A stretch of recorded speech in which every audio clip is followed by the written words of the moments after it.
സുഹൃത്തുക്കളെ എല്ലാവർക്കും നമസ്കാരം. നമ്മൾ ഇന്ന് 33 ഡേയ്സ് സ്റ്റഡി ചലഞ്ചിൻ്റെ ഡേ 3ലേക്ക് കിടക്കാൻ പോവുകയാണ്.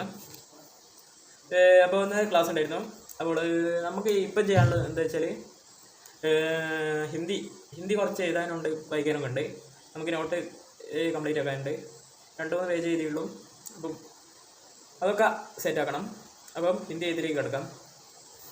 ഹിന്ദി എഴുത്തിൻ്റെ വീഡിയോ ഉണ്ടാവില്ല, ഇതാ ഇതിലെ ചില ഭാഗങ്ങളൊക്കെ അടയാളപ്പെടുത്തി ചെയ്യാം. മോസ്റ്റ് ഇമ്പോർട്ടൻറ്റ് പോയിന്റ്സൊക്കെ ഓക്കെ നോട്ടാക്കി ഒന്ന് എഴുതണം.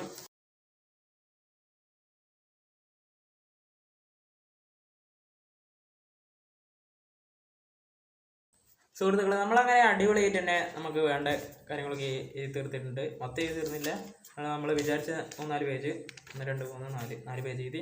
ക്രിയാക്കെ രൂപാന്തർ കാലിൻ്റെ ഓരോരോ ക്രിയകളും അതൊക്കെ അതാ സെറ്റപ്പൊക്കെ എഴുതിയിട്ടുണ്ട്. പുറത്തുകൊണ്ടതാ നമ്മൾ എഴുതി കഴിഞ്ഞ് ഇപ്പോൾ സമയം 9:02. ഓക്കെ, അപ്പോൾ ഇനി നമുക്ക് 9 വരെ പഠിക്കാം. കുറച്ച് വായിക്കാം, ബോട്ടണി വായിക്കാം. ഏതാ ട്രാൻസ്ഫോർമേഷൻ, ബാക്ടീരിയൽ ട്രാൻസ്ഫോർമേഷൻ വായിക്കാം. ഓക്കെ,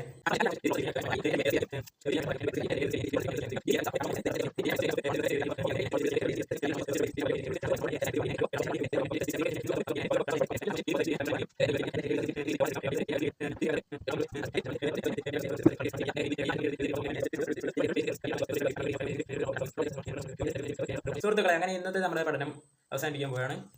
അപ്പോൾ ഇപ്പം ഫുഡ് കഴിച്ചിട്ട് കുറച്ച് കഴിഞ്ഞ് കിടക്കണം. അങ്ങനെ ഇന്നത്തെ 33 സ്റ്റഡി ചലഞ്ചിൻ്റെ 3rd ഡേ, 3-ാം ദിവസം കഴിയുകയാണ്. ഓക്കെ, അപ്പം 4-ാം ദിവസത്തിൽ കാണുന്നവരെ ഗുഡ് ബൈ.